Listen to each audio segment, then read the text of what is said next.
నోట్ల రద్దుతో అస్తవ్యస్తంగా మారిన సామాన్యుల జీవితం గాడిలో పడలేదు.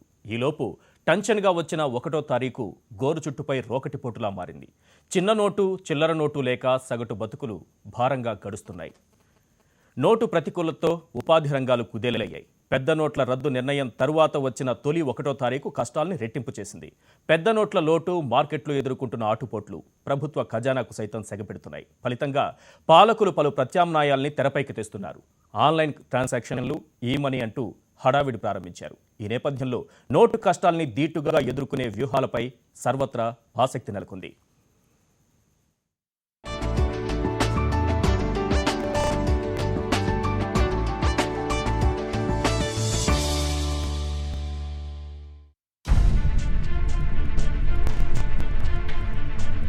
పెద్ద నోట్ల రద్దుతో నిర్మాణ పరిశ్రమ కుదేలైంది.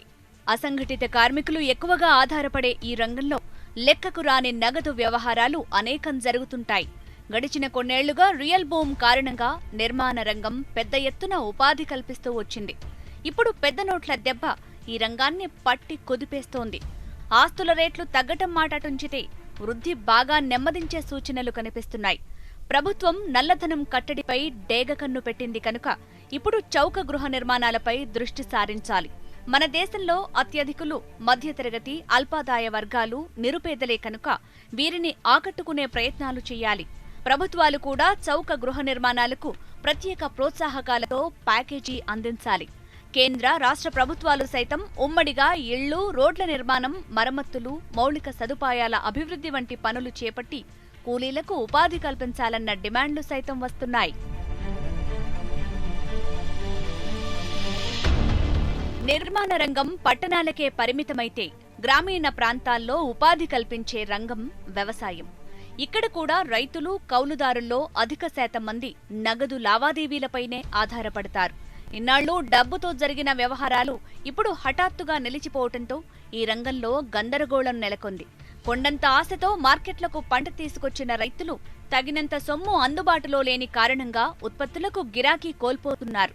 కూరగాయలు వంటి త్వరగా పాడయ్యే పంటలు పండించిన రైతుల పరిస్థితి మరీ దారుణంగా తయారైంది. ప్రభుత్వాల జోక్యం వీరికి అక్కరకొస్తున్నది చాలా స్వల్పం. ఇప్పటికిప్పుడు గ్రామీణ ప్రాంతాల్లోని వ్యవసాయ రంగంలో ఎలక్ట్రానిక్ మనీ వినియోగం చాలా కష్టం. వీరికి భవిష్యత్తేంటన్నది ప్రశ్నార్థకం. ఉద్యాన పంటలు, పౌల్ట్రీ, మాంసం ఉత్పత్తుల ఉత్పాదనలో తెలంగాణ, ఆంధ్రప్రదేశ్ రాష్ట్రాలు దేశంలోనే అగ్రగాములుగా ఉన్నాయి. గుడ్లు, కోడి మాంసం త్వరగా పాడవుతాయి. పౌల్ట్రీ రంగంలో నగదు లావాదేవీలే ఎక్కువ. పెద్ద నోట్ల రద్దుతో 70% పైగా పౌల్ట్రీ వ్యాపారం దెబ్బతిన్నట్టు అంచనా. ఈ రంగాలను ఆదుకునేందుకు బ్యాంకు రుణాలపై 2 ఏళ్ల దాకా మారటోరియం విధించే అంశాన్ని పరిశీలించాలనే డిమాండ్ కూడా ఉంది. పెద్ద నోట్ల రద్దుతో దారుణంగా దెబ్బతిన్న మరో అసంఘటిత రంగం చిరు వ్యాపారులు. కూరగాయలు, పళ్లు, మాంసం, చేపలు, చిల్లర వ్యాపారం చేసుకునే వ్యాపారులే భారత ఆర్థిక వ్యవస్థలో అధికంగా ఉన్నారు. వీళ్లంతా నగదు లావాదేవీలపైనే ఆధారపడతారు. వీరి రోజువారీ లావాదేవీల్లో బ్యాంకింగ్ వ్యవహారాలు చాలా తక్కువ. కనుక ప్రభుత్వం తగిన చర్యలు తీసుకుని ఒక ప్రత్యేక వ్యవస్థను ఏర్పాటు చేయాలన్న విజ్ఞప్తులు మిన్నంటుతున్నాయి. చిన్న, మధ్యతరగతి పరిశ్రమలు దేశంలో అత్యధికంగా ఉపాధి కల్పిస్తున్నాయి. ఇవి ప్రధానంగా సంస్థాగత రుణాలపైనే నడుస్తాయి. హఠాత్తుగా పెద్ద నోట్ల రద్దు నిర్ణయంతో వీటి కార్యకలాపాలు కుంటుపడ్డాయి. దాదాపు అన్ని రాష్ట్రాల్లోనూ ఇదే పరిస్థితి. రాష్ట్రాలకు ఆదాయం లేక ప్రజా సంక్షేమ కార్యక్రమాలు కుంటుపడ్డాయి.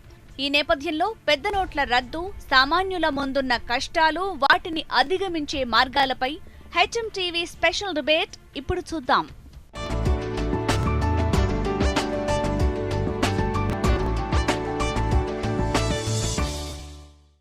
రైట్, ఇవాల్టి డిబేట్లో పాల్గొంటున్నారు Ravi Battula, architect, real estate expert. ఇక జలపతిరావు గారు వ్యవసాయ రంగ నిపుణులు. అలాగే కృష్ణ గారు బిజినెస్ ఎక్స్పర్ట్. ఇక సుధాకర్ గారు పౌల్ట్రీ ఎక్స్పర్ట్. రవి గారు, పెద్ద నోట్ల రద్దు, నల్లధనంపై చర్యలు అనగానే ప్రధానంగా అందరి దృష్టి, అందరి విశ్లేషణలు రియల్ ఎస్టేట్ పైనకి వెళ్ళింది. ఆ తర్వాత దానికి అనుసంధానంగా ఉన్నటువంటి నిర్మాణ రంగం. దీనికైతే ఒక పెద్ద దెబ్బ పడిందని చెప్పొచ్చు. ఎందుకంటే అసంఘటిత రంగ కార్మికులు అధిక సంఖ్యలో ఉన్నటువంటి రంగంగా దీన్ని చెప్పుకోవచ్చు. ఎలాంటి ప్రభావం కనిపిస్తోంది దీని మీద ఈ చర్యలతో? తప్పకుండా అండి. ఈ పెద్ద నోట్ల ప్రభావం ఎస్పెషల్గా రియల్ ఎస్టేట్ రంగము పెద్దది మన భారతదేశంలోనే. దీని మీద ఎన్నో చిన్న స్మాల్ స్కేల్ ఇండస్ట్రీస్ డిపెండ్ అయి ఉన్నాయి. ఈ పెద్ద నోట్ల రద్దు సడన్గా చేయడం వల్ల ఈ పద్ధతి మంచిదే అయినా కూడా ఈ ఇంప్లిమెంటేషన్లో లోపాల వల్ల దీనివల్ల కొద్ది ప్రాక్టికల్ ప్రాబ్లమ్స్ ఎక్కువ ఉన్నాయి. బేసికల్గా ప్రభుత్వ భూమి మార్కెట్ వాల్యూ వేరు, గవర్నమెంట్ వాల్యూ వేరు. ఈ మార్కెట్ వాల్యూ గవర్నమెంట్ వాల్యూ రెండూ ఈక్వల్ అయినప్పుడే ఈ సమస్య తీరుతుంది మనకి. అది ఈక్వల్ అవ్వడానికి ఇంకెంత టైం పడుతుంది అనేది కన్ఫ్యూజన్ స్టేటస్లో ఉంది. ఈ స్టేటస్ కో దాన్ని కాలం అని కదా అసలు అవుతుందా? ఫస్ట్ ప్రశ్న అది. నాకు తెలిసి అవుతుందా నేను అనుకుంటున్నాను. అతి త్వరలో అవుతే బాగుంటుంది. దాని కారణం వల్ల చిన్న లేబర్ నుంచి స్మాల్ స్కేల్ కాంట్రాక్ట్స్ వరకు అందరికీ ఇబ్బందిగానే ఉంది. అదే ఇప్పుడు దీంట్లో 90% వరకు మిడిల్ స్కేల్ రియల్ ఎస్టేట్ పీపులే ఉన్నారు. ఒక 10% వరకే హై ఎండ్ బిజినెస్ పీపుల్ ఉన్నారు. ఆ 10% పీపుల్కి డే 1 నుంచి the transactions could be white అమౌంట్లోనే వెళ్తుంది. మిగతా స్మాల్ స్కేల్ బిల్డర్స్ అందరూ కూడా ఈ క్యాష్ ఫ్లో మీదనే డిపెండ్ అయిన వాళ్ళు ఉంటారు. సో ఇది త్వరగా పరిష్కారం చేస్తే బాగుంటుందని నేను అనుకుంటున్నాను. కృష్ణ గారు, ఇక్కడ ప్రధానంగా చూడాల్సింది మనకు రవి గారు అన్నట్లుగా మార్కెట్ వాల్యూ, గవర్నమెంట్ వాల్యూ రెండు ఈక్వల్ అవ్వాలనేది. అది జరిగేటటువంటి అవకాశాలు ఏమైనా కనిపిస్తున్నాయా? మనకి ఇప్పుడు చూస్తున్న పరిస్థితులు ఏ రకంగా ఉందంటే నల్లధనం ఎక్కువగా ఉండేది ఇక్కడే, ఈ రంగంలోనేది ఎక్కువ కనిపిస్తోంది. ఈ పరిస్థితి వస్తుందంటారు అసలు? తప్పకుండా రావాలి సార్. ఎందుకనంటే ఇది మన ఇండియాకి ఈ నల్లధనం అనేది ఒక పెద్ద దీర్ఘకాలిక రోగంలాగా అంటుకుందండి. మరి నిజంగా ఈరోజు సామాన్యులు కానీ అందరూ ఇబ్బంది పడుతున్న మాట వాస్తవమే అయినా కూడా ఖచ్చితంగా నల్లధనాన్ని బయటికి తీయాల్సిన అవసరం అయితే ఉంది. అండ్ రెండవది, రియల్ ఎస్టేట్ రంగం అనేది ఎక్కువ మందికి ఉపాధి కలిగిస్తున్నటువంటి రంగం. సో దాంట్లో ఈరోజు చాలా ఇబ్బందులు ఉన్నమాట వాస్తవమే అయినా గవర్నమెంట్ ఏం చేస్తుందని అంటే వాళ్ళు ఇచ్చే మార్కెట్ రేటు, ఇప్పుడు ఒక ప్రాంతంలో ఉదాహరణ హైదరాబాద్లో జూబ్లీహిల్స్లో ఒక రేటు ఉంది. సో గవర్నమెంట్ రేటు వచ్చేసరికి దాంట్లో 25% కూడా ఉండదండి. సో దానివల్ల ఈ బ్లాక్ మనీ అనేది ఎక్కువ మొత్తంలో ఈ బ్లాక్ మనీ అయిపోతుంది. అంటే నిజంగా ఒక వ్యక్తి లోన్ తీసుకొని ఒక ఫ్లాట్ కానీ కొనాలనుకుంటే సో అతనికి ఈరోజు పరిస్థితి ఏంటంటే మీరు ఎంత బ్లాక్ మనీ ఇస్తారు, ఎంత వైట్ మనీ ఇస్తారు అది ముందే అడగడం జరుగుతుంది. సార్ ఇందాక రవికుమార్ గారు చెప్పినట్టు చిన్న వాళ్ళ మీదనే ఎక్కువ ఇబ్బంది అయితే అవుతుంది. డే 1 నుంచి పెద్ద బిల్డర్లు కానివ్వండి, పెద్ద కన్స్ట్రక్షన్ కంపెనీస్ కానివ్వండి, వాళ్ళకి అంత పెద్దగా ఇబ్బంది లేదు. ఎందుకంటే వాళ్ళు మొదటి నుంచి కూడా వైట్ అండ్ మనీలోనే బిజినెస్ చేయడం జరుగుతుంది. ఇక మా దగ్గరికి వచ్చేసరికి ఇప్పుడు మేము కూడా వ్యాపారులంతా కూడా చాలా మటుకు రియల్ ఎస్టేట్ రంగంతో ముడిపడ్డ వ్యాపారాలు చాలా ఉన్నాయి. అవును. ఉదాహరణ పంప్స్ కావచ్చు, ఎలక్ట్రికల్ ఐటమ్స్ కావచ్చు, శానిటరీ ఐటమ్స్ కావచ్చు, పెయింట్స్ కావచ్చు, రకరకాల ఈ ప్రోడక్ట్స్ అన్నీ కూడా రియల్ ఎస్టేట్ రంగంతో ముడిపడి ఉన్నాయి. సో దానివల్ల ఈ రియల్ ఎస్టేట్ రంగం కనుక కుంటుపడితే భవిష్యత్తులో చాలా ఇబ్బందులు ఎదురయ్యే అవకాశం ఉంది. కాబట్టి త్వరగా ప్రభుత్వము అంటే ఈ మనీ సర్క్యులేషన్ అనేది కొంచెం స్పీడప్ చేసేస్తే 6 నెలలు పట్టే టైము మనము 3 నెలల్లో కానివ్వండి, 1 ఇయర్ పట్టే టైం ఒక 6 నెలల్లో కనుక చేయగలిగితే తప్పకుండా రియల్ ఎస్టేట్ కూడా కన్స్ట్రక్షన్ రంగానికి ఏదైతే అనుసంధానంగా ఉన్నాయి ఇప్పుడు మీరు చెప్పినటువంటి బిజినెస్లు ఇవన్నీ దెబ్బతినడం వల్ల కూడా ఆర్థికంగా ఉపాధి కోల్పోయే వాళ్ళు ఎక్కువ ఉంటారు. ఈ ఇబ్బందులు కూడా భవిష్యత్తులో ఉంటాయి కదా? తప్పకుండా అండి. ఇప్పుడు ఇంకా 6 నెలల వరకు అయితే హోప్స్ లేవు. అన్ని వ్యాపారాలు ఇప్పుడు చాలా దారుణంగా దెబ్బతింటున్నాయి. దాని మీద డిపెండ్ అయినటువంటి ఏది అసంఘటిత కార్మికులు కానివ్వండి, మిగతా వాళ్ళకి చాలా ఇబ్బంది అవుతుంది. అయినప్పటికీ ఒక వ్యాపారస్తునిగా నేను ఈ మోడీ గారు తీసుకున్నటువంటి నిర్ణయాన్ని పూర్తిగా సమర్థిస్తున్నాం. ఎందుకనంటే ఎప్పుడో ఒక రోజు ఇది జరగాల్సిందే.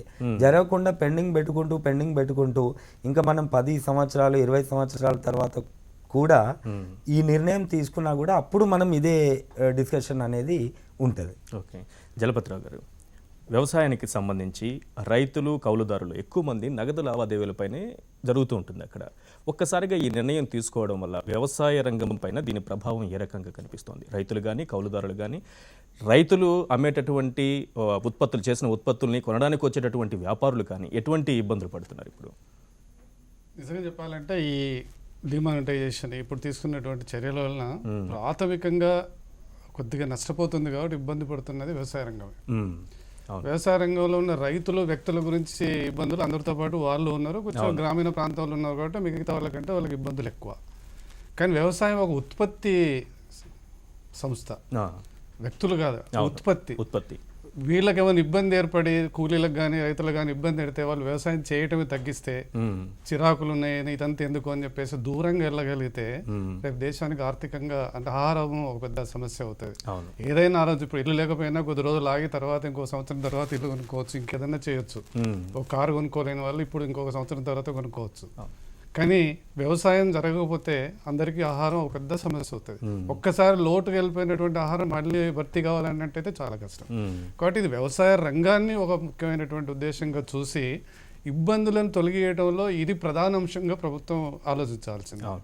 ఇక్కడ ఏమవుతుందంటే వ్యవసాయ రంగంలో ఇప్పుడున్నటువంటి చాలామంది రైతు సంఘాలతో చర్చించిన తర్వాత వచ్చినటువంటి సమస్యలు ఏంటంటే వాళ్ళ కూలీలకు నిత్యంగా డబ్బులు ఇవ్వాల్సి వస్తుంది. వాళ్ళకి బ్యాంక్ అకౌంట్ లేవు. తర్వాత రైతుకు ఇవ్వాలంటే చెక్కులు లేవు. రైతు కూలీలకు ఇవ్వాలంటే పేమెంట్ ఎలా జరగాలి? అది జరగట్లేదు. రైతు నిజంగా ఆధునిక పద్ధతుల ద్వారా ఈ పద్ధతి చెక్క రూపకంలో ఇవ్వాలన్నట్టయితే రైతుకు ఈ పద్ధతికి ద్వారా అలవాటు పడలేదు. ఇప్పుడు సడన్ గా రావాలంటే కూడా కష్టం అవుతుంది. ఇంతకుముందు నేను చాలా మంది రైతులతో మాట్లాడా. మీరు అమ్మినటువంటి ఉత్పత్తులను సమస్య చూడండి ఎట్లా ఓదానికి లింక్ అయినాయి.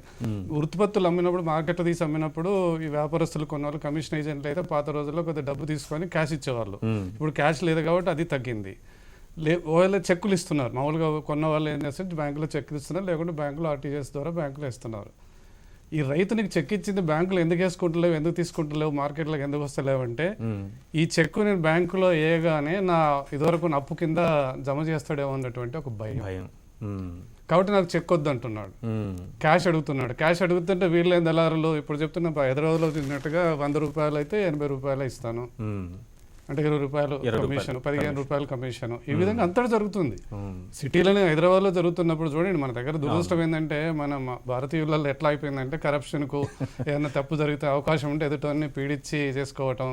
దీంట్లో బ్యాంకు మేనేజర్లు తప్పనిసరిగా జత చదువుతున్నారు. ఈ దురదృష్టం చూడండి, ఇప్పుడు సమస్య ఉంది, చిన్న వాళ్ళకు పాపం తినడానికి కొనుక్కోవడానికి ఆహారానికి డబ్బులు లేవు అన్నట్టయితే బ్యాంకులో ఉన్నటువంటి మేనేజర్లు కానీ వీళ్ళంతా కలిసి సిబ్బంది కలిసి ఒక మూటాకు ఏర్పడి బ్యాంకులో ప్రజలకు ఇవ్వాల్సిన డబ్బును తీసుకెళ్లి మూటాల ద్వారా మళ్ళీ ప్రజలకు డబ్బు తక్కువ అమ్ముతున్నారు. వారానికి 24,000 ఇవ్వాలంటే ఇప్పుడు నిజానికి ఇస్తున్నారా? ఎంతమంది చేతికి 24,000 అందుతోందా? పబ్లిక్ రావాల్సిన డబ్బును అక్రమ మార్గాల ద్వారా వెళ్ళిపోతుందని. అంటే చూడండి, అంటే మన దగ్గర చదువుకున్న వాళ్ళు ఇంత సమస్యలు ఉన్నటువంటి జనానికి కనీసం తోటి మానవత్వంతో చేయాల్సినటువంటి క్యూలో నిలబడ్డాడు, సాయంత్రం పొద్దు నుంచి నిలబడ్డాడు, అతనికి డబ్బు ఇవ్వాలన్న జ్ఞానం లేకుండా పక్కదారులో వేరే వాళ్ళకి అమ్ముకున్నటువంటి మేనేజర్లు ఉన్నారంటే మన దేశం చూడండి. కాబట్టి వ్యవసాయ రంగంలో ఉన్నటువంటి సమస్యలను పరిష్కరించవలసిన బాధ్యత ప్రభుత్వం. దానికి ఈ రోజు ఒక ఎగ్జాంపుల్ కూడా ఇంకోటి చెప్పాల్సి వస్తుంది. పెళ్లికి సంబంధించి 2.5 లక్షలు ఇవ్వమంటే బ్యాంక్ మేనేజర్ ఇవ్వకుండా వాళ్ళని ఇబ్బంది పెట్టడమే కాకుండా చాలా హేళనగా మాట్లాడాడు పెళ్లి కూతురు తల్లిదండ్రుల్ని. ఏమని, మీ బ్యాండ్ మేళాన్ని ఇక్కడికి తీసుకురండి, మీ వంటలోని ఇక్కడికి తీసుకురండి, నేను ఇస్తాను అని. అంటే ఎంత హేళనగా మాట్లాడుతున్నారు అనేది. యాక్చువల్గా అది అందరు ఆఫీసర్లను మనం నిందించలేము. మొత్తం వ్యవస్థను మనం ఎట్లా తప్పు పట్టాలి, ఒకరిద్దరు చేసే తప్పులు ఇతరుల మీద ఎంత ప్రభావం చూపిస్తున్నారు అనేది కూడా తెలుస్తుంది. ఈ టైంలో కూడా చేయడం అనేది చాలా తప్పు, హేమైన చర్య. ఎందుకనంటే ఒక బ్యాంక్ మేనేజర్తో మాట్లాడుతుంటే సమస్యలు ఏంటంటే, సార్ మీలాగా నేను కూడా లైన్లో నిలబడి ఆర్బీఐ దాంట్లో నిలబడి డబ్బులు తీసుకొని వచ్చినా సార్, అంతే కదా. ప్రతి బ్యాంకు బ్రాంచ్ ఆర్బీఐ వాళ్ళు ఇచ్చే డబ్బులు ప్రతిరోజు వెళ్ళటం, లైన్లో నిలబడటం, వచ్చిన డబ్బును తీసుకొచ్చేసి పంచుతున్నాం సార్. ఇబ్బందులు అవుతున్నాయి, మాకు ఇబ్బందులు అవుతున్నాయి, జనానికి ఇబ్బందులు. అంటే ఈ దాంట్లో కూడా చేసేటువంటి మూర్ఖులు వలన కొద్దిగా ఇంకా అంటే న్యాయం జరగవలసినటువంటి 450 కోట్ల రూపాయల వరకు నల్లధనాన్ని మార్చారనేటటువంటి ఆరోపణలు ఇప్పుడు సిబిఐ కూడా దాని మీద దృష్టి సారించింది. కాబట్టి ఇప్పుడు ఏమవుతుందంటే, ఇప్పుడు జరిగినటువంటి సందర్భంలో రైతులకు ఇప్పుడు చెక్కులు వాడుకునేటువంటి అలవాటు కూడా నేర్పలేదు ఎవరు యంత్రాంగం. నేను అనకూడదు కానీ ఏ ప్రభుత్వం అని కాదు, సరే కేంద్ర ప్రభుత్వం నిర్ణయం తీసుకున్నప్పుడు రాష్ట్ర ప్రభుత్వంలో ఉన్నటువంటి అధికార యంత్రాంగం జిల్లాలో కానీ గ్రామాల్లో ఉన్న వాళ్ళు రైతుల దగ్గరికి, ముఖ్యంగా రైతులతో తీసుకున్నాం, వాళ్ళ దగ్గరికి వెళ్ళి ఏ విధంగా వాళ్ళకు అవకాశాలు ఉన్నాయి, ఏ విధంగా చేసుకోవచ్చు, సమస్యను ఎట్లా తీసుకురావచ్చు, వాళ్ళకున్న వ్యాపారస్తులకు ఉన్నటువంటి అనుసంధానం ఉంటుంది. ఎందుకంటే ఎరువులు, పురుగు మందులు అప్పు తీసుకోవటం కానీ ఇచ్చినప్పుడు వాళ్ళ మధ్యన ఏ విధంగా సమన్వయం కలపాలి, లేకుంటే మార్కెట్లో అమ్ముతున్నప్పుడు ఎట్లాంటి న్యాయం రావాలనేది అధికార యంత్రాంగం ఉంటే కొద్దిగా సమస్యలకు తగ్గుతుంది. రైతు కూడా చెప్పొచ్చు. లేకుంటే ఇంకోటి కోరేది ఏంటంటే ఈ సందర్భంలో ఎట్లా అనుకున్నట్టుగా క్యాష్ నగదు రూపకంలో తప్పనిసరిగా గ్రామాలకు వెళ్ళటం. గ్రామాల్లో మొబైల్ ఏటీఎంలు ఎందుకు పెట్టరు? మొబైల్ పద్ధతులలో పోస్ట్ ఆఫీసులలో కూడా సరిగా డబ్బు లేదు, పోస్ట్ ఆఫీసులలో ఇవ్వట్లేదు. ఇంకోటి గ్రామాలలో బ్యాంకులు అన్ని గ్రామాల్లో లేవు. ఆ గ్రామంలో ఉన్న బ్యాంకు దురదృష్టం ఏంటంటే తెలంగాణలో అప్పుడు ఉన్నటువంటి సాంఘిక సమస్యతోటి ఊళ్ళలో ఉండవలసిన బ్యాంక్ ఎక్కడో ఒక మండల హెడ్ క్వార్టర్లో పెట్టి ఆ ఊరిది బ్రాంచ్ అని అంటాం. అంటే డిపాజిట్లు వచ్చినంతగా ఇక్కడ నుంచి మళ్ళీ కొత్తవి అవి రావట్లేదు. అవి రాకపోవడం వల్ల మళ్ళీ సమస్య అందటం లోపల ఎవరికి ప్రాధాన్యత అనేది తీసుకోవాల్సిన బాధ్యత ఉందన్నది నేను ఒకటి చెప్తూ, రైతులకు ఇంకోటి ప్రభుత్వం ముఖ్యంగా కార్యక్రమంలో ఉన్నట్టయితే బ్యాంకులు ఖచ్చితంగా అనాలి, మీరు ఇప్పుడు అమ్మినటువంటి సొమ్మును బ్యాంకులో చేసుకుంటే మేము రుణం కింద జమ చేసుకోము, సంవత్సరం వరకు ఆగుతామన్నది చెప్పకపోతే చాలా మంది రైతులు బ్యాంకులకు డబ్బు జమ చేయగానే మా పాత అప్పులు ఎప్పుడో ఉన్నది లెక్క చూసుకుంటారు అన్నటువంటి భయం కొద్దీ బ్యాంకు తోటి పోతున్నారు. ఇది మరి ఈ సమస్యను అసలు రైతు సంఘాలుగా మేము గుర్తు తీసుకొచ్చినా బట్ ప్రభుత్వం తప్పనిసరిగా ఈ విషయంలో జిల్లా కలెక్టర్లు బ్యాంకులకు చెప్పేసి, లేకుంటే రైతులకు అవగాహన కలిగించి మీరు ఇప్పుడు జమ చేసినటువంటి డబ్బు మీరు అవసరాలకే వాడుకోవచ్చు, ఇది ఎట్టి పరిస్థితులలో అప్పు కింద జమ పడదు, అప్పు కింద ఎప్పుడు మళ్ళీ జూన్ వరకు కానీ ఇది ఉండదు అన్నది ఖచ్చితంగా చెప్పవలసిన. ఇంతకుముందు అన్నట్టుగా పౌల్ట్రీ కానీ ఏదైనా ఇండస్ట్రీలో కొద్ది రోజులు లోన్ రికవరీస్ కానీ ఎట్లా పెడతారో కనీసం సంవత్సరం వరకు అవకాశం ఉంది రైతుకు.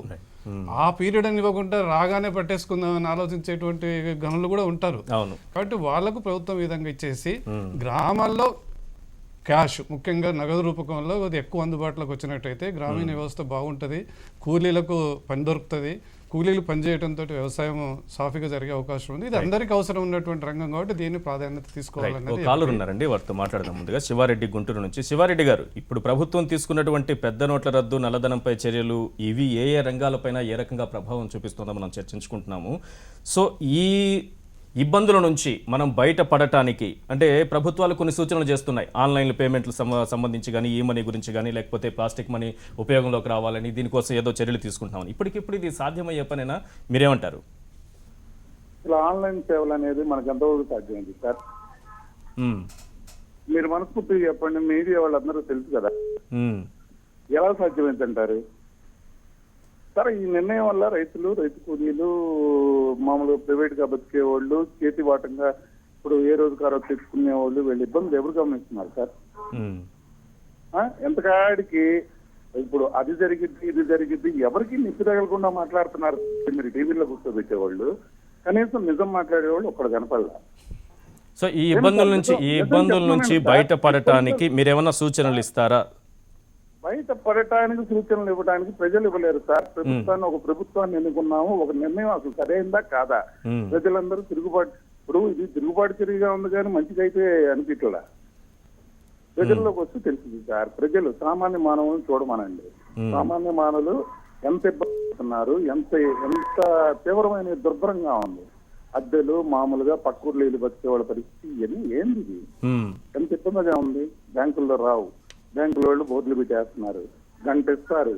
అసలు ఏ బ్యాంకుకి ఎంత వస్తుంది, ఎంత పంచుతున్నారు, మొత్తం అసలు శ్వేతపత్రాన్ని విడుదల చేయమనండి. ఆర్బీఐ ఎంత ఉంది, ఎంత పంచారు, శ్వేతపత్రం విడుదల చేయమనండి. రైట్ అండి, రైట్ శివారెడ్డి గారు. రైట్, మరో కాలర్ ఉన్నారు. హలో, నాగేశ్వరరావు గారు ఉన్నారు. నాగేశ్వరరావు గారు చెప్పండి. నమస్తే అండి, అక్కడ ఉన్న అందరికీనా? నమస్తే అండి, చెప్పండి.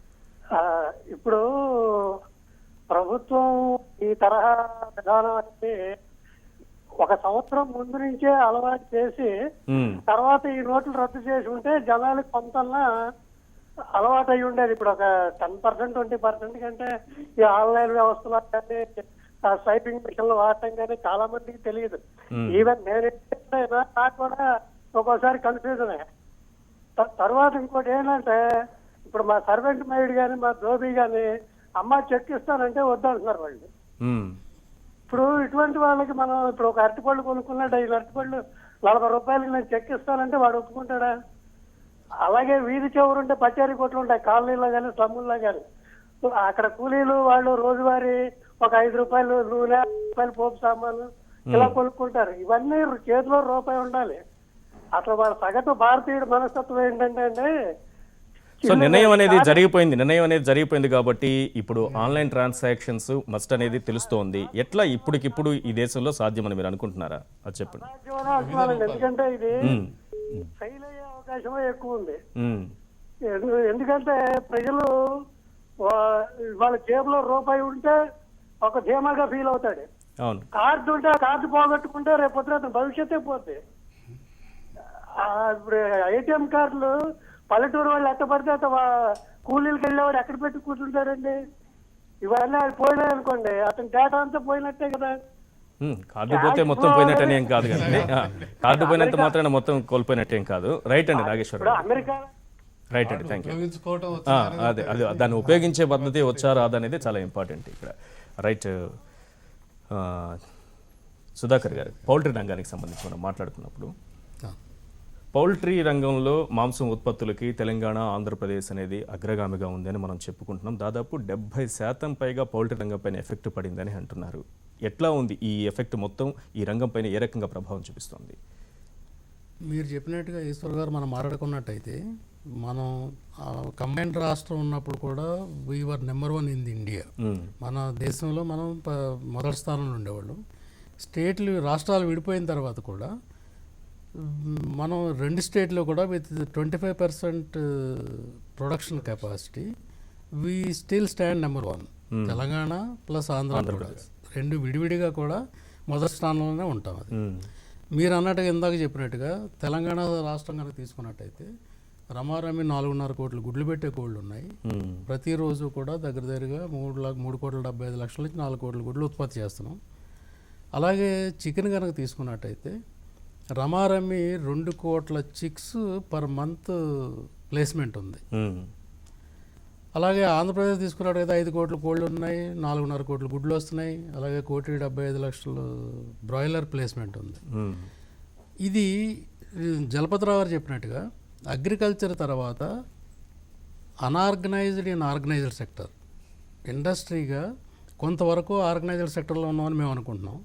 కానీ డౌన్ ది లైన్ వెళ్ళినట్టయితే ఇది రూరల్ బేస్డ్ ఇండస్ట్రీ కాబట్టి, ముఖ్యంగా పల్లెల్లోనే ఉంది కాబట్టి, ఇది వ్యవసాయానికి అనుబంధంగా చేసే వ్యాపకం కాబట్టి ఇందులో కూడా ఎక్కువ మంది ఇది అనార్గనైజ్డ్ పీపులే ఉన్నారు. ఫర్ ఎగ్జాంపుల్ తీసుకున్నట్టయితే బ్రాయిలర్ ఫార్మ్స్ ఉన్నాయి. రైతులు కూడా చిన్న రైతులు, బ్రాయిలర్ రైతు కూడా మన ఈ కామర్స్ కానీ లేకపోతే కార్డు ఉపయోగించడం లేకపోతే ఏటీఎం ఉపయోగించడం అన్నది ఇప్పటివరకు అలవాట్లేనివారు. అలాగే అక్కడ ఈ నగదు రహిత చెల్లింపులు అనేది ఈ రంగానికి ఏమైనా ఇబ్బందులా? దీన్ని తీసుకురావడం వలన, ఇంప్లిమెంట్ చేసుకోవడం వలన ఆ దిశగా ఆలోచించే ఏమైనా ఇబ్బందులు ఏమైనా ఉంటాయా? మీరు అన్నట్టుగా చాలా వరకు ఇబ్బంది ఉంటుంది. ఇప్పుడు 2 రకాలు ఇవి. ఒకటేమో మాది కన్జ్యూమర్ ప్రోడక్ట్ కాబట్టి వ్యవసాయ ఉత్పత్తుల్లాగే ఇది కూడా ఆహార ఉత్పత్తి కాబట్టి ఇది పెరిషబుల్ ఐటమ్. మోర్ పర్టికులర్లీ ఇది నిల్వ చేయలేము. ఓకే. ఇది అల్టిమేట్గా డౌన్ ది లైన్ ఎక్కడ కన్జ్యూమరు, వినియోగదారుడు క్యాష్ ఇచ్చుకోనాలి.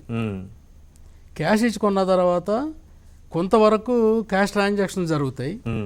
కానీ ఫార్మర్ దగ్గరికి వచ్చేటప్పటికి కన్జ్యూమర్ దగ్గర నుంచి రిటైలర్ సెమీ హోల్సేలర్ దగ్గర నుంచి హోల్సేలర్ దగ్గర నుంచి రైతుకు వస్తుంది. కాబట్టి రైతుకు వచ్చేటప్పటికి బ్యాంక్ అకౌంట్కి వచ్చేస్తుంది. కానీ ఈ కింద డౌన్ ది లైన్ ఎక్కడెక్కడైతే ఉన్నాయో క్యాష్ ట్రాన్సాక్షన్ లేకుండా నడవదు. మనం అనుకున్నట్టుగా వాళ్ళకి ఈ అవగాహన లేదు కాబట్టి, ఫైనాన్షియల్ ట్రాన్సాక్షన్స్ మీద, బ్యాంక్ ట్రాన్సాక్షన్ మీద అవగాహన లేదు కాబట్టి అది. సో ఇప్పుడు ఏమైంది, కన్జ్యూమర్ దగ్గర డబ్బులు లేవు కాబట్టి అతను కొనడానికి ఇబ్బంది ఉంది. కాబట్టి ముందు ప్రయారిటీస్ ఏదైతే ఈవేళ ఆగిపోతుందో అది కొంటాడు తప్పితే ముందు గుడ్లు కొని తినాలన్న ఇది రాదు. కాబట్టి గుడ్లు, చికెన్ మా దగ్గర కోళ్ళు ఉండిపోతాయి, గుడ్లు పెట్టి కోళ్ళకి దానా పెట్టాలి మేము. అలాగే చికెన్ ప్రొడ్యూస్ చేసి కోళ్ళకి మేము దానా పెట్టాలి. ఇంకోటి ఏమవుతుందంటే ఈ తినేస్తాయి తప్పితే ఆ FCR రేషియో వెయిట్ పెరగడం కానీ అవి కానీ పెరగవు కాబట్టి హెవీ లాసెస్లో ఉంది వాళ్ళ ఇండస్ట్రీ. సో 2 రకాలుగానే, ఒకటేంటంటే మీరు అన్నట్టుగా మాకు లాంగ్ రన్లో ఇబ్బంది లేకపోవచ్చు, ఏది బ్యాంకు ఆపరేషన్ దాని మీద చేయడానికి అలవాటు చేస్తే. ఇప్పుడు జలపతిరావు గారు చెప్పినట్టుగా ముందు దాన్ని ప్రాపగేట్ చేయాలి, ఎకనామిక్ లిటరసీని పెంచి జనధన్ యోజన అకౌంట్లు ఉన్నాయి, కానీ ఆ వేళ ఏదో గవర్నమెంట్ ఇచ్చిన బెనిఫిషరీస్ దానికి ఉన్న బెనిఫిట్స్ వాడుకున్నారు, తర్వాత మళ్ళీ అకౌంట్స్ ఆపరేషన్లో లేవు, మళ్ళీ ఈవేళ ఇంతగా ఆపరేషన్లోకి వచ్చినాయి మీ అందరికీ తెలుసు, మనం స్పెషల్గా చెప్పాల్సిన అవసరం లేదు. ఇది వ్యవహారం ఇది. కాబట్టి ఈవేళ ఏంటంటే అగ్రికల్చర్, జలపతిరావు గారు చెప్పినట్టుగా అగ్రికల్చర్తో పాటు దానికన్నా ఎక్కువ దయనీయమైన పరిస్థితుల్లో ఉన్నాం. ఇంకా అగ్రికల్చర్ ప్రోడక్ట్స్ అన్న ధాన్యం, జొన్నలో, మొక్కజొన్నలో ఇంకా నిల్వ చేయొచ్చు. ఈవేళ నిల్వ చేయని పరిస్థితి, కొన్ని పంటలు అయితే అప్పటికప్పుడు అమ్ముకోవాల్సిన పరిస్థితి మరీ దారుణంగా ఉంది వాళ్ళదైతే. కొన్ని అయితే నిల్వ చేస్తూనే ఉండొచ్చు, కానీ ఈ కూరగాయలు, టమాటా ఇలాంటివి తీసుకున్నప్పుడు అప్పటికప్పుడు అమ్ముకుంటే కానీ పరిస్థితి అవి నిల్వ ఉంచేవి కాదు. ఇవి కూడా మావి కూడా అంతే. 35 రోజులకు అమ్మాలి, 35 రోజులకు అమ్మకపోతే ఏమవుతుంది, అది తింటా ఉంటుంది, మోర్టాలిటీ ఎక్కువ వస్తూ ఉంటుంది. ఒకవేళ బాగా పెరిగిపోతే తట్టుకోలేదు, టెంపరేచర్ కానీ ఇంకోదాని కానీ. సో ఇన్ని రకాలు ఇది ఉంది. రైట్. శర్మ గారు ఉన్నారు హైదరాబాద్ నుంచి. శర్మ గారు చెప్పండి, ఏం చెప్పాలనుకుంటున్నారు మీరు? నమస్కారం అండి. నమస్తే అండి, చెప్పండి. ఇది మీరు చెప్పేవన్నీ కూడా హాస్యాస్పదంగా ఉన్నాయండి. ఇవన్నీ కూడా ఎవరు కరెక్ట్ సొల్యూషన్స్ చెప్పట్లేదు. ఈ రకమైనటువంటి మాంద్యాన్ని కొంచెం ఇబ్బందికరంగానే ఉన్నది, కాదని ఎవరు అంటారు. దీనికంటే ఒక పని చేస్తే బాగుంటుందేమో అని నా సలహా. చెప్పండి. ఇప్పుడు ప్రతి రాష్ట్రంలోనూ RBI అనే ఆఫీసులు ఉన్నాయి, బ్యాంకులు ఉన్నాయి. ఏ రాష్ట్రానికి ఆ రాష్ట్రం వాళ్ళ మనీని వాళ్ళు డిస్ట్రిబ్యూట్ చేసుకునేటట్టయితే వీటన్నిటినీ కూడా మెయిన్ RBIకి అనుసంధానం చేసి ఈ రాష్ట్రం నుంచి వెళ్ళేవాడు ఇంకో రాష్ట్రంలో బ్యాంకులో డిపాజిట్ చేసి ఆ డబ్బు తీసుకుని ఆ రాష్ట్రంలో వర్క్ చేసుకునేట్టుగా ఏర్పాటు చేస్తే అసలు ఈ తలకాయ నొప్పులన్నీ పోతే ఇంకో దేశం నుంచి వచ్చే కరెన్సీ ఇబ్బంది లేకుండా ఉంటుందని నా అభిప్రాయం. రైట్. మీరు హాస్యాస్పదం అని ఎందుకన్నారో నాకు అర్థం కాలేదు కానండి, రైతులు, రైతు కూలీలు, కౌలుదారులు వీళ్ళకంతా కూడా మీరు చెప్పిన పద్ధతిలో అవుతుందండి. అంటే వాళ్ళు ఎంతైనా చేసుకోవచ్చు, ఎంతైనా చేసుకోవచ్చు. అది లోకల్లోనే ఉంటుంది డబ్బు. ఈ రాష్ట్రం నుంచి దాటి ఇంకో రాష్ట్రం పోదు. ఇక్కడ మనీ ప్రొడ్యూస్ అవుతుందన్న నమ్మకం లేదు, ఉండదు. వీడు తీసుకెళ్లి ఇంకో దేశం నుంచి కానీ ఇంకో రాష్ట్రం నుంచి కానీ ఇక్కడ తీసుకొచ్చి ఏం డబ్బు చేస్తాడు? ఇవ్వడు, చేయలేడు కదా. ఏ రాష్ట్రానికి ఆ రాష్ట్రానికి సపోజ్ ఉదాహరణకి ఇప్పుడు ఆంధ్రప్రదేశ్ 100 సమస్యలు ఉంటే ఒక సమస్యకి మీరు ఏదో పరిష్కారం చెప్పినట్టు కనిపిస్తోంది, కానీ అన్ని సమస్యలకి ఇది ఒక్కటైతే మాత్రం పరిష్కారం కాదండి. శర్మ గారు, థ్యాంక్ యూ అండి కాల్ చేసినందుకు. రైట్. శర్మ గారు చెప్పింది చూస్తుంటే అన్ని సమస్యలకి అది పరిష్కారం అయిపోతుంది. శర్మ గారు చెప్పిన దానికి ఇప్పుడు హాస్యాస్పదం పడుతుంది. కరెన్సీ ప్రింటింగ్ అనేది ఎవరు పడితే వాళ్ళు ఇష్టం ఉన్నట్టు చేయడం కాదు. బంగారం నిలువలు ఎన్ని ఉన్నాయి ఈ దేశంలో. బంగారం వేరే దేశానికి కానీ మనం పిలిచినప్పుడు ఇతర దేశాలతోటి సంబంధం ఉన్నటువంటి కరెన్సీ ప్రింట్ చేయాలి. మనం కావాలంటే ఎన్నో లక్షల కోట్లు ప్రింట్ చేసుకుంటూ నడిచేది కాదు. కాబట్టి ఎక్కడ కూడా ఏ దేశంలో కూడా ఏ రాష్ట్రం ఆ రాష్ట్రంలో ప్రింట్ చేయడానికి అవకాశం లేదు. కరెన్సీ ప్రింటింగ్ అనేది బంగారం నిల్వలను బట్టి ఉంటుంది. కాబట్టి ఇది అంత సులభమైంది కాదు. కాకపోతే నాకు ఇంతకుముందు ముగ్గురు మనకు మాట్లాడినారు, ఎవరు మనకు పరిష్కారం ఒకటి కూడా చెప్పట్లేదు. ఇప్పుడు మనమన్నా కనీసం చర్చించి రైతులకు ఈ సమస్య ఉంది, దీన్ని పరిష్కరించే విధంగా ఇటువంటి పరిస్థితి వస్తుందని ముందే ఊహించలేదు కాబట్టి చెప్పలేకపోవచ్చు. నెల రోజుల నుంచి జరుగుతున్నప్పుడు వెంకటేశ్వరరావు గారు ఉన్నారు యూఎస్ఏ నుంచి. వెంకటేశ్వరరావు గారు చెప్పండి. నమస్కారం అండి. నమస్తే సార్, చెప్పండి. నా అభిప్రాయం ఏంటంటే అండి, ఇప్పుడు ఈ చర్య అనేది మా కరెన్సీ డిమానిటైజేషన్ అనేది చాలా ఓవర్ డోస్ గా ఉందండి ప్రజలకి. ఇంకోటి ఏంటంటే, ఇప్పుడు మనం చెప్తున్నట్టు ఆన్లైన్ ట్రాన్సాక్షన్స్ అంటున్నారు కదా, ఇక్కడ అక్కడ కూర్చున్న వాళ్ళంతా ఏం మాట్లాడుతున్నారంటే కూరగాయలకి, పప్పులకి, బెల్లాలకి, వీటికి ఆన్లైన్ ట్రాన్సాక్షన్ అంటున్నారు. కానీ అది తప్పండి. యాక్చువల్ గా కూరగాయలకి, పప్పులకి, బెల్లాలకి లోవర్ డినామినేషన్ నోట్స్ బాగా ఎక్కువగా ఉంటే వాటికి ఇబ్బంది ఉండదండి. కాకపోతే హయ్యర్ అంటే ఇప్పుడు సపోజ్ ఇప్పుడు అక్కడ పౌల్ట్రీ వారు ఉన్నారు కదా, ఇప్పుడు వాళ్ళు కొనే మందులు కానీ వాళ్ళ పెట్టుబడి మొత్తం ఆన్లైన్ ట్రాన్సాక్షన్ వచ్చేయచ్చు. వాడు సేల్స్ కూడా ఆన్లైన్ ట్రాన్సాక్షన్ చేయొచ్చు. లేకపోతే కొనుక్కునే అలాంటి ఇప్పుడు సపోజ్ సామాన్యుడు వెళ్ళి కొనుక్కోవాలనుకోండి, చికెన్ 200-300 పెట్టి అవి డైరెక్ట్ గా చేయవచ్చు.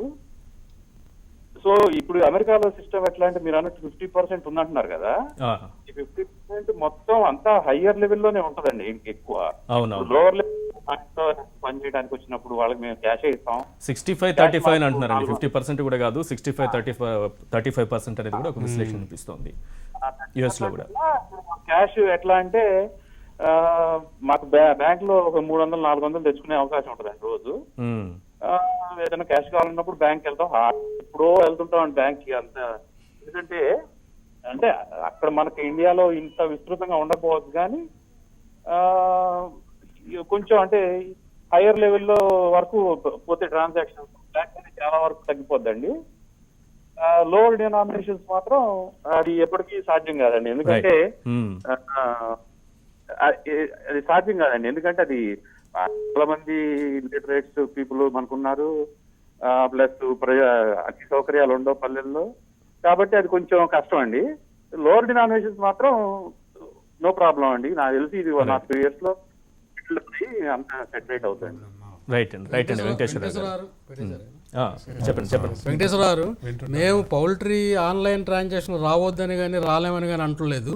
కానీ ఈవేళ ఏమైందంటే మా దగ్గర ఉన్న డబ్బులు, కన్జ్యూమర్ దగ్గర ఉన్న డబ్బులన్నీ కూడా బ్యాంకుల్లో డిపాజిట్ చేయమని, చేసిన తర్వాత విత్డ్రా చేసుకునే ఫెసిలిటీ కానీ ఇచ్చే పరిస్థితులు కానీ లేవు. అది కూడా అంటే మేము తప్పుపడతలేదు, గవర్నమెంట్ ఆలస్యం అవ్వడం వల్ల సర్క్యులేషన్లోకి తీసుకురాకపోవడం వల్ల వచ్చిన ప్రాబ్లం ఇది. రేపొద్దున ఏమవుతుంది, అందరూ కూడా చేస్తే అన్నీ చేయగలిగితే రూరల్ ఇదిలో కూడా అందరికీ కూడా అవగాహన కల్పించి చేయగలిగితే మాకేం అభ్యంతరం లేదు. మోస్ట్లీ మా బిజినెస్ అంతా కూడా ఆన్లైన్లో జరుగుతుంది, ఆన్లైన్ ఉంది, బ్యాంక్ ట్రాన్సాక్షన్ ద్వారా జరుగుతుంది.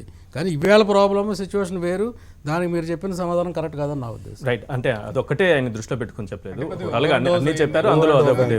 Right right right. సుబ్బారెడ్డి గారు ఉన్నారు నాగర్ కర్నూలు నుంచి. సుబ్బారెడ్డి గారు చెప్పండి. నమస్తే సార్. నమస్తే అండి. ఇప్పుడు ఈ పెద్ద నోట్లు ఇవి రద్దు చేసి అన్ని ఆన్లైన్ సిస్టమ్ అంటున్నారు కదా సార్. ఈ రూరల్ ఏరియాలో ఉండే వాళ్ళంతా కూడా అన్ఎడ్యుకేటెడ్ సార్ చాలా మంది. వాళ్ళు ఈ కూలీలకు వెళ్ళి 8 o'clock వెళ్ళిపోతారు సార్ మొత్తం. ఈవినింగ్ 6 o'clock వస్తారు. బ్యాంకులు ఏమో 10:30కి పెడతారు సార్. సో వాళ్ళు ఈవినింగ్ 6కి వచ్చారు, బ్యాంక్ బంద్ అయిపోతుంది, ఆన్లైన్ సిస్టమ్ లేదు, వాళ్ళకి వచ్చేది 200 కూలీ. మంచి సమస్య, కరెక్ట్ చెప్పారండి. కొంతమంది 6 గంటలకే ఉదయం 6 గంటలకే పనికి బయలుదేరి వెళ్లాల్సిన పరిస్థితి ఉంటుంది, మళ్ళీ 6 గంటలకు రిటర్న్ వస్తారు సార్. అవును. సో వీళ్ళప్పుడు ఆన్లైన్ చేయాలంటే ఏదో ఒకళ్ళు పోతే బ్యాంకులో అన్ఎడ్యుకేటెడ్ పోయి ఇతరాయాలు రాయమంటే అక్కడ ఉన్నాయని 30 రూపాయలు తీసుకొని రాస్తాడు సార్ ఒక ఆయన. సో ఆన్లైన్ చేయమని అంటే ఆన్లైన్ కి ఎవ్రీ ఆన్లైన్ కు ఇప్పుడు సిస్టమ్ ఏదైతే పెడుతున్నారు, కానీ ఎవ్రీ ఆన్లైన్ ఒక ఆన్లైన్ ట్రాన్సాక్షన్ చేసిన తర్వాత వాడికి వచ్చే 100 రూపాయలు 3 రూపాయలు కట్ చేసుకుంటాడు సార్. 3% అనే 4%. ఇవన్నీ ఏంటంటే అల్టిమేట్ బ్యాంకు వాళ్లకు ఆదాయం చేకూర్చి పెద్దవాళ్లకు కట్టబెట్టడం తప్ప ఆన్లైన్ సిస్టమ్ అనేది ఇప్పుడు సాధ్యమయ్యే పని కాదు సార్ అది.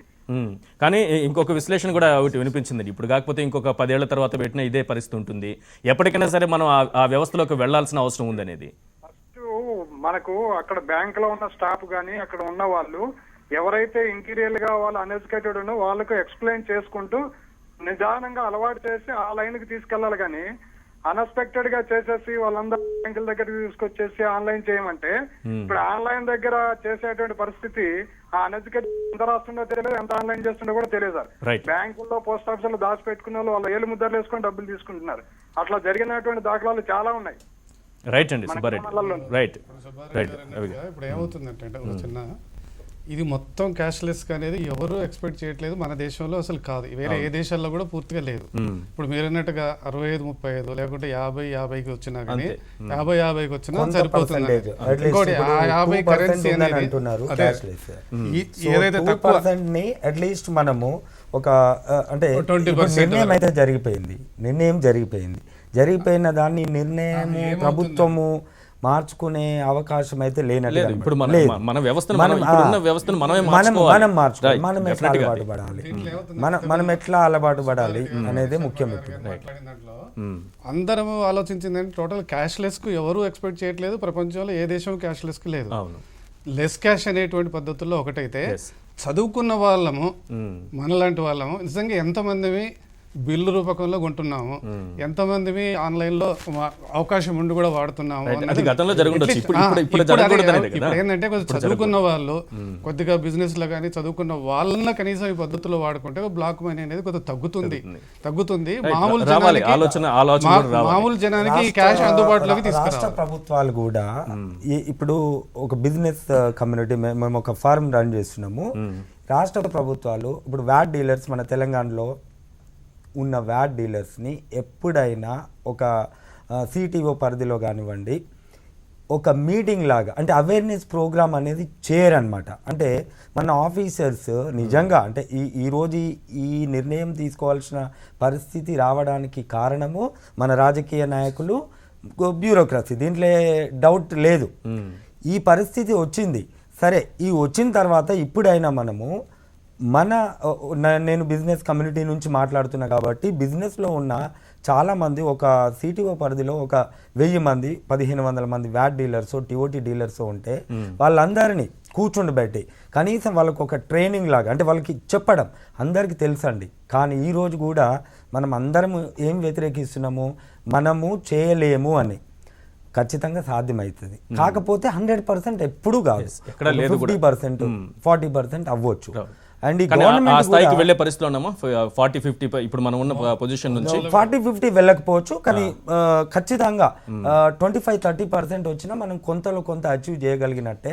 తర్వాత జనానికి కూడా అలవాటు పడుతుందండి. ఇప్పుడు తప్పకుండా ప్రాబ్లం ఉంది, దీన్ని ఎవ్వరూ ఇది కాదనట్లేదు, ప్రాబ్లం అయితే ఉంది. కానీ ప్రభుత్వాలు, రాష్ట్ర ప్రభుత్వాలు స్పందించి వాళ్ళు కూడా ఈ మనీని ఎక్కువ తీసుకొచ్చేసి రైతులకు, కూలీలకు వాళ్ళకి అందుబాటులో ఉండే విధంగా కనుక చేస్తే మనం ఖచ్చితంగా అంటే అది ఇప్పుడు తక్షణం ఇప్పుడున్న సమస్యను పరిష్కరించడానికి అవుతుంది. భవిష్యత్తు ఏంటి అనేది వాళ్ళు ఇప్పుడు ఆన్లైన్లోకి మారడానికో లేకపోతే మొబైల్ ద్వారా ట్రాన్సాక్షన్స్ నడిపించుకోవడానికి 100% ఎప్పుడు కాదు సార్, 100% ఎప్పుడు కాదు సార్. ఇప్పుడు ఈశ్వర్ గారు ఇందులో ఒక చిన్న డిఫరెన్స్ ఉంది. ఏదైనా కానీ మార్పు తీసుకురావడానికి కూడా స్వచ్ఛ భారత్ ఉంది. స్వచ్ఛ భారత్ తొందరగా వచ్చినా 3 సంవత్సరాలు పెట్టినా 5 సంవత్సరాలు పెట్టినా ప్రమాదకరమైంది కాదు. ఈవేళ ఈ కార్యక్రమం ఏదైతే ఉందో, ఈ డిమానిటైజేషన్ ఏదైతే ఉందో, ఒక చిన్న ఎగ్జాంపుల్ చెప్తా. పౌల్ట్రీ ఇండస్ట్రీ అంటే ఎందుకంటే మా దాని గురించే మేము మాట్లాడాలి కాబట్టి మిగతా జనరల్ టాపిక్లో వెళ్ళట్లేదు. 20 కోట్ల గుడ్లు రోజు ఉత్పత్తి చేస్తుంది.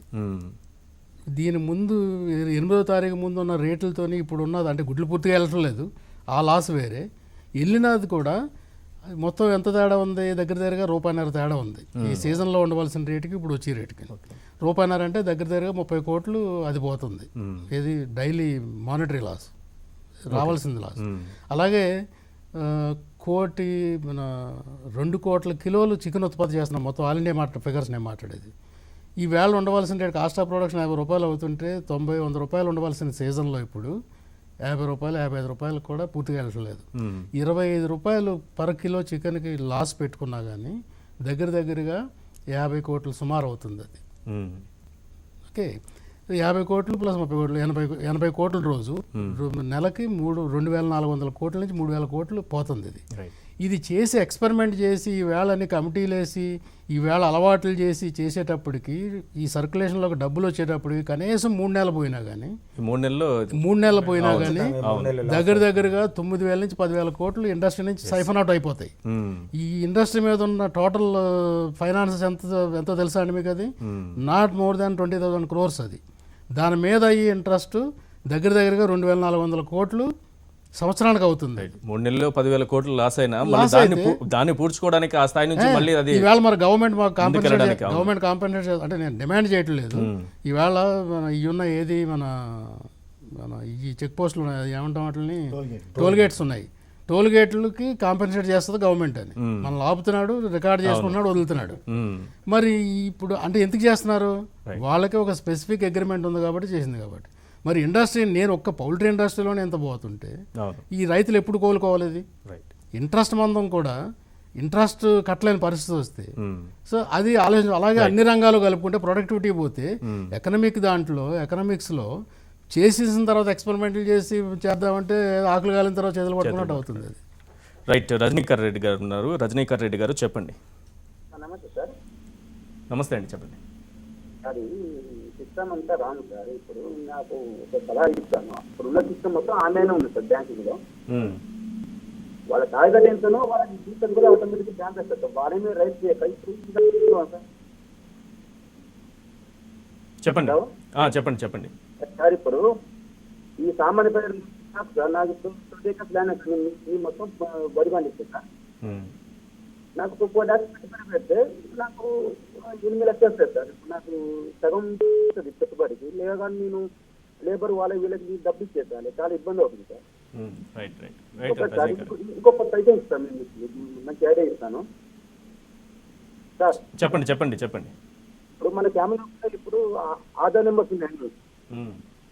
ఇప్పుడు ఈ ఆధార్ నెంబర్ అన్నిటి లింక్ చేసుకోండి. ఒక ఫ్యామిలీ కూడా చేస్తే ఆ ఫ్యామిలీ కూడా కొట్టగానే భార్య భర్త ఎంతమంది పిల్లలు ఎవరేం చేస్తాను అని ఒకటి లింక్ సిస్టమ్ పెట్టారు సార్. ఆటోమేటిక్గా ఆ ఫ్యామిలీ కోడ్ కొట్టగానే ఈ అతనికి ఎన్ని బ్యాగ్ అకౌంట్ కానీ ఆ family code land registrations stop licence vehicle licence పెట్టారు సార్. ఒకసారి ఆ ఫ్యామిలీ కోడ్ కొట్టగానే భార్య మీద ఎంత ప్రాఫిట్ ఉంది, ఆ భర్త మీద ఎంత ఉన్నది, పిల్లలు ఏం చేస్తున్నారు మొత్తం డేటా మొత్తం వచ్చేది లింక్ సిస్టమ్ ఇస్తారు సార్. అసలు ఇది అనేది అసలు ఇబ్బంది ఉండదు.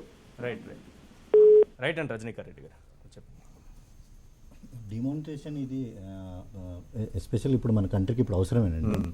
కానీ దీంట్లో లూప్ హోల్స్ చాలా ఉండడం వల్ల ఫస్ట్ నుంచి గవర్నమెంట్ ఎస్పెషల్లీ ఇప్పుడు రియల్ ఎస్టేట్ సెక్టర్ తీసుకుంటే ఈ రిజిస్ట్రేషన్ ఛార్జెస్, ఈ బ్లాక్ వైట్ ఈ సిస్టమ్ అన్ని రిజిస్ట్రేషన్ ఛార్జెస్ తగ్గి ఉంటే, అలానే మార్కెట్ వాల్యూ గవర్నమెంట్ వాల్యూ రెండు ఈక్వల్గా ఉంటే అన్ని వైట్ ట్రాన్సాక్షన్లోనే జరిగేవి. ఈ సిస్టమ్ని ముందు నుంచి కింది గ్రాస్ రూట్ లెవెల్లో నుంచే ఈ చేంజెస్ తీసుకురావాలి. తీసుకొచ్చిన తర్వాత డెఫినెట్గా it will come down, but అది ఎంత త్వరగా చేస్తే బెటర్ అనేది నా ఉద్దేశం. రైట్. అంటే మనం ఇప్పటికిప్పుడు మన గ్రామీణ వ్యవస్థ పూర్తిగా కూడా ఆన్లైన్లోనికి మారడానికి తగిన విధంగా ఉందా? గ్రామీణ వ్యవస్థ వరకు వెళ్దాం. మనం తీసుకున్న నిర్ణయాన్ని తప్పు పట్టట్లేదు మనం. మళ్ళీ అదే గ్రామీణ వ్యవస్థ అందుకు సిద్ధంగా లేదు.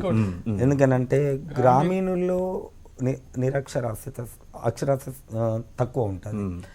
కాబట్టి ముందు అంటే ఈ పోస్ట్ ఆఫీసుల ద్వారా కానివ్వండి, ముందు గ్రామీణ ప్రజలకి ఎక్కువ ఈ అమౌంట్ను అందుబాటులోకి తెచ్చి నెమ్మదిగా వాళ్ళని ఈ క్యాష్ వైపు తీసుకురావచ్చు. కానీ ఎప్పుడు కూడా 100% అయితే ఈ గ్రామీణ వ్యవస్థ కానీ లేకపోతే ఇక్కడ కానీ సాధ్యం కాకపోవచ్చు. మొత్తము క్యాష్లెస్గా అనేది వీళ్ళు కాదు అని అందరూ ఒప్పుకుంటున్నదే. ప్రధానమంత్రి గారు క్యాష్లెస్ కాదు, మనది లెస్ క్యాష్కి తీసుకొద్దాము, అవసరం ఉన్న వాళ్ళు అవకాశం ఉన్న వాళ్ళు అందరూ ఆన్లైన్ ట్రాన్సాక్షన్ తీసుకుందాము. నేను నిజంగా చెప్పాలంటే ఉద్దేశం ఏంది మనకు తెలుసు కదా, బడా వాళ్ళు కావాలని దందాలు చేసి కావాలధనం చూసేటువంటి వాళ్లకు బిల్లు రూపకంలో ఆన్లైన్ రూపకంలో వాళ్ళ దగ్గర ఖచ్చితంగా పెట్టినట్టయితే ఇది జరగకుండా ఉంటుంది అనేది ఒకటి. వచ్చినటువంటి దాంట్లో తప్పనిసరిగా మీరు అన్నట్టుగా గ్రామీణ వ్యవస్థకు మీరు అన్నట్టు కొన్ని ఇండస్ట్రీస్కు ఏదైతే ఉందో తప్పనిసరిగా క్యాష్ తీసుకొస్తారు. కాకపోతే మనకు తెలుసు కదా అంతర్జాతీయంగా ఫేక్ కరెన్సీ రావటం, ఎక్స్ట్రీమిస్టుల దగ్గర నానా రకాల ఉన్నాయి. ఇవన్నీ చర్చకు ఇప్పుడు కాదు, కానీ సడన్ గా తీసుకున్నారు. కొంచెం ఆలోచించేది ఉండే, కొంచెం ముందు జాగ్రత్తలు తీసుకుంటే ముందు జాగ్రత్తలు మనకంటే వాళ్ళు తీసుకుంటారు, ఎక్కువ తీసుకుంటారు. మనకు తెలుసుగా మన పొరుగు దేశమే విపరీతంగా మన కరెన్సీ ప్రింట్ చేసి రెడీగా ఉందని తెలిసిన తర్వాత సడన్ గా తీసుకున్నటువంటి నిర్ణయం అని అనుకుంటున్నారు. అది పక్కన పెడదాం.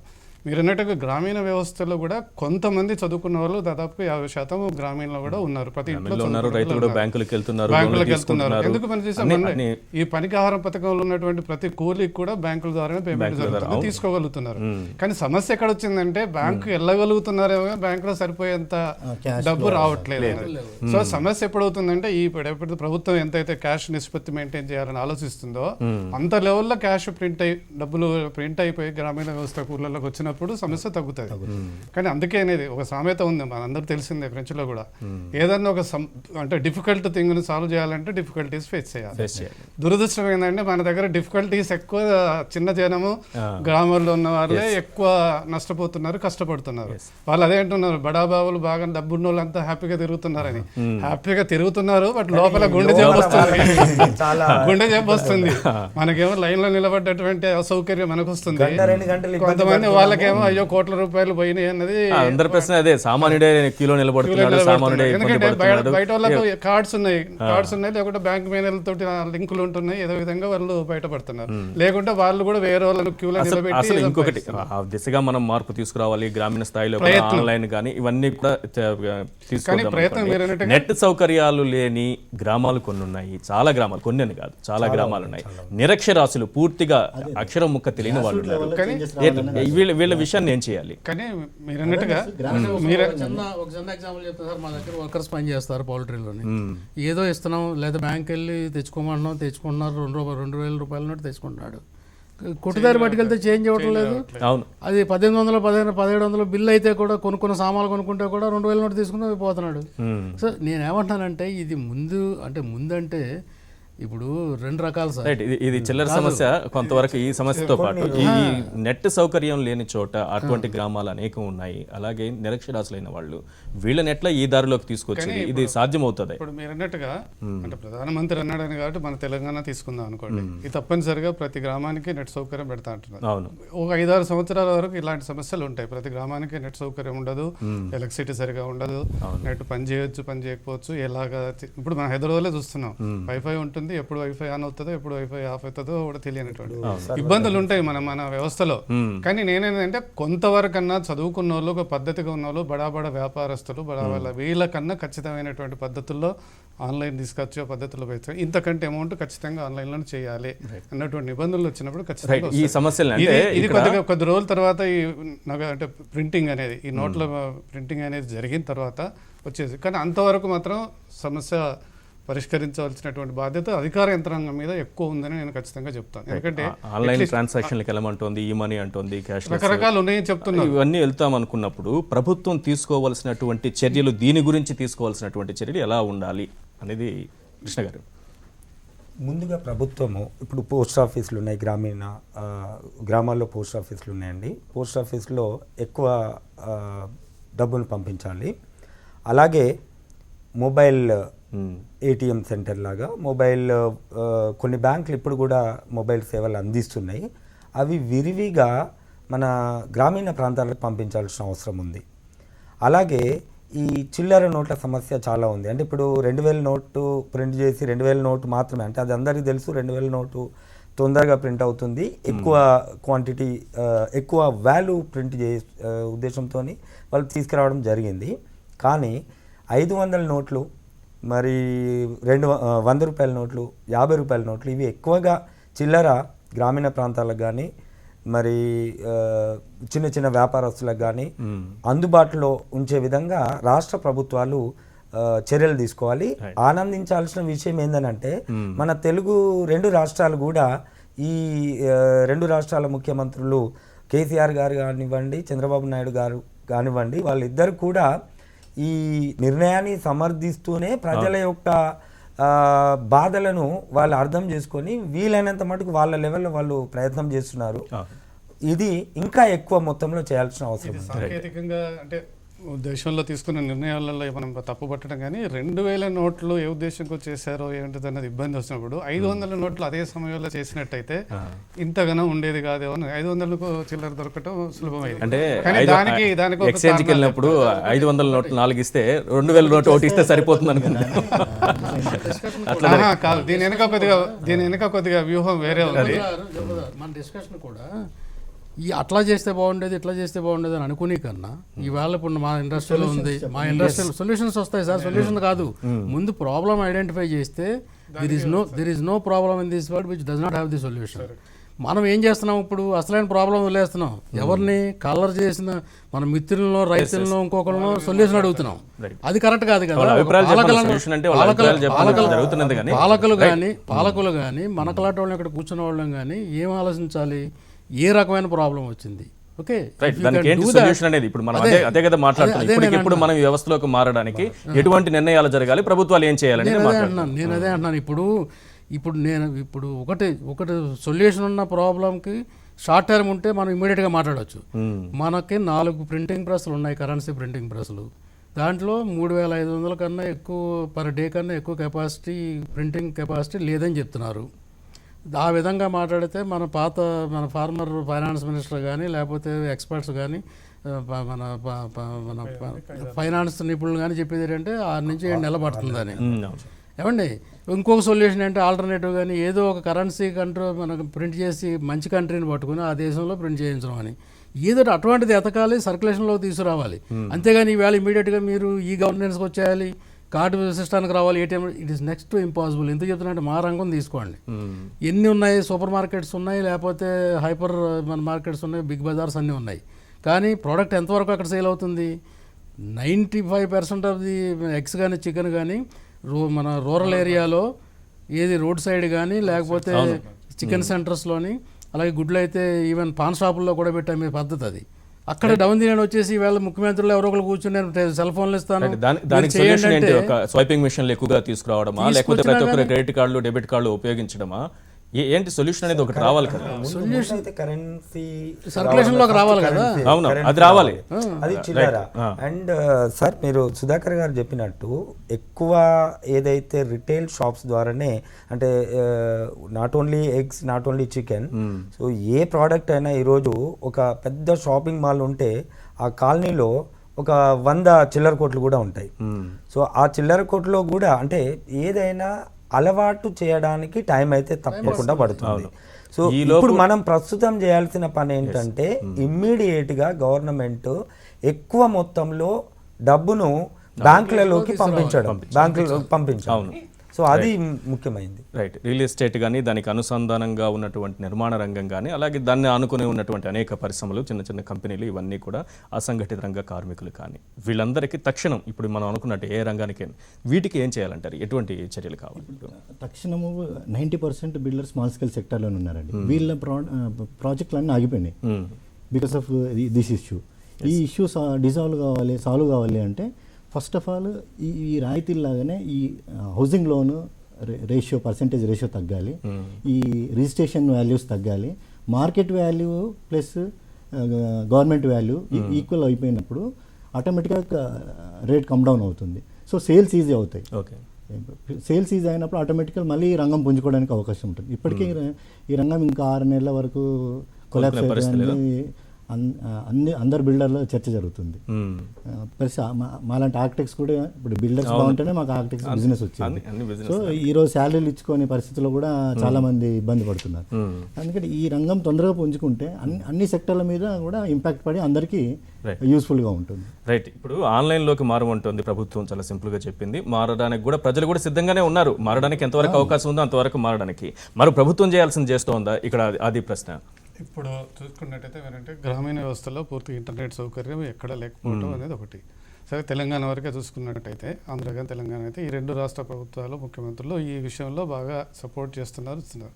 కానీ గ్రామం వరకు వైఫై తీసుకెళ్లటం కానీ, ఇంటర్నెట్ సౌకర్యం కల్పించడంలో ఎలాంటి చర్యలు తీసుకుంటున్నారు అనేది మనం చూస్తున్నాం. అనుకున్నంత ప్రోగ్రెస్ లేదు. ఇప్పుడు తెలంగాణలో మిషన్ భగీరథతో పాటు కేబుల్ వేసేస్తున్నాం అన్నారు. కేబుల్ ఎంతవరకు వేస్తున్నారు అనేది అక్కడక్కడ ప్రశ్నలు ఉత్పన్నం అవుతున్నాయి. సరే, అది కొద్దిగా ఇప్పుడు ఉన్నటువంటి పరిస్థితులలో అది సీరియస్ తీసుకొని చేసుకున్నారనుకుంటే కూడా గ్రామంలో అందరూ వైఫై వాడుకునే అవకాశం లేదు. కాబట్టి గ్రామంలో ఒక ఇన్ఫర్మేషన్ సెంటర్ కానీ, ఒక చిన్న మినీ బ్యాంక్ సిస్టమ్ లాగా పెట్టి అక్కడికి వెళ్తే ఈ పని అవుతుంది. అక్కడ ఒక అధికారి కానీ గ్రామంలో కానీ నియమించి చేయగలరు. అంటే మీరు అన్నట్టుగా రైతులకు ఎడ్యుకేట్ చేయటం ఒకటైతే, సహకారిగా ఉండేటువంటి వ్యవస్థ ఒకటి. ప్రతి గ్రామంలో బ్యాంకు లేవు. ఇప్పుడు బ్యాంకు నెలకొల్పాలంటే బ్యాంకులు వాళ్ళకు వైబుల్ కాదని కూడా పెట్టట్లేదు.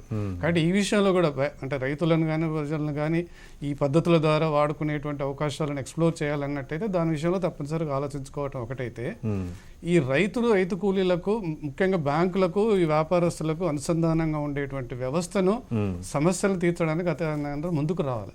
ఇప్పుడు రైతుకు వచ్చే సమస్య ఎక్కడ అవుతుంది? బ్యాంకు నుంచి లోన్లు సరిగా రాకపోవటం, ఆయనకు రాకపోవటం, లేదని కూడా దురదృష్టం కొద్ది పండిన పంటను బ్యాంకులో ఈ విధంగా ఈ సిస్టమ్ వేసినట్టయితే అక్కడికి అట్టు పెట్టుకోవటం, ఇట్లాంటివన్నీ ఈ సిస్టమ్ బాగుపడేంత వరకన్నా తప్పనిసరిగా వాటికి పట్టు విడుపులు ఇవ్వగలిగినట్టయితే ఉంటాయి. ఇది ఎవరు చేయాలి? ఎందుకంటే కేంద్ర ప్రభుత్వం చేయడం లేదు. ఈ రాష్ట్ర ప్రభుత్వం జిల్లా యంత్రాంగానికి ఒక సూచనలు ఇచ్చి జిల్లా యంత్రాంగం బయటకు వెళ్ళి అక్కడికక్కడ సమస్యలు పరిచయం. ఇప్పుడు ఇంతకుముందు మీరు చెప్పినట్టుగా ఆ సమస్యకు మాత్రం కేవలం అంటే ఇండస్ట్రీకి వచ్చే నష్టాన్ని ఇండస్ట్రీకి వచ్చే ప్రభుత్వాన్ని తప్పనిసరిగా ఇండస్ట్రీకి తర్వాత ఇవ్వాలి.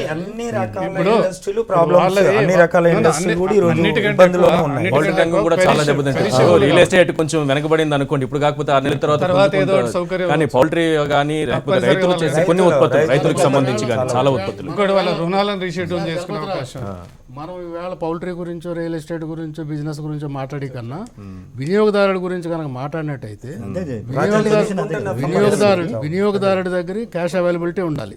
చేయగలిగితే తొందరగా చేయాలి. చేయలేకపోతే అంతవరకు అంటే ఐ డోంట్ నో, మరి చెప్పొచ్చో చెప్పకూడదు కానీ పాత క్యాష్ అన్నా కొద్ది కాలం వినియోగదారుడికి అలౌ చేయాలి. బిజినెస్లో అలౌ చేయకపోయినా కానీ నిత్యావసరాలు ఏవైతే ఉన్నాయో అవి కొనుక్కునేటట్టు తినడానికి, అంటే మేము కూడా అందులోకి వస్తాం కూడా కొంత స్వార్థం ఉండొచ్చు. సో చేయాలి. అది లాంగ్ రన్ లో మేము 3 నెలలు సఫర్ అవడానికి 6 నెలలు సఫర్ అవడానికి కూడా సిద్ధమే. కానీ అట్లీస్ట్ మా ఇంట్రెస్ట్ అన్న కాంపెన్సేట్ చేస్తానంటే ఎందుకంటే చాలా బాధాకరం సార్. ఈ ఇండస్ట్రీ అగ్రికల్చర్కి బ్యాక్ బోన్. అగ్రికల్చర్ ఉత్పత్తులన్నీ కూడా మొక్కజొన్నలు కానీ మూడొంతుల్లో 2 వంతులు పౌల్ట్రీ కన్జ్యూమ్ చేస్తుంది. పౌల్ట్రీ లేకపోతే మనది వ్యవసాయ ప్రధానమైన దేశం. పౌల్ట్రీ లేకపోతే ఖచ్చితంగా వ్యవసాయం ఎంతో కొంత సెట్ బ్యాక్ దెబ్బతినడానికి అవకాశం ఉంది. ఈ రైతుల గురించి, వినియోగదారుల గురించి ఆలోచించి మరి ఈ నిర్ణయాన్ని మార్చుకోవాల్సిన అవసరం లేకపోయినప్పటికీ కొద్ది కాలం వెసులుబాటు ఇవ్వాల్సిన అవసరం ఉందని నా ఉద్దేశం. రైట్, థ్యాంక్ యూ అండి. చర్చలో పాల్గొన్నందుకు సుధాకర్ గారు, అలాగే జలపతిరావు గారు, కృష్ణ గారు అండ్ రవి గారు. ఇది వాళ్ళ చర్చా కార్యక్రమం. చూస్తూనే ఉండండి హెచ్ఎం టీవీ.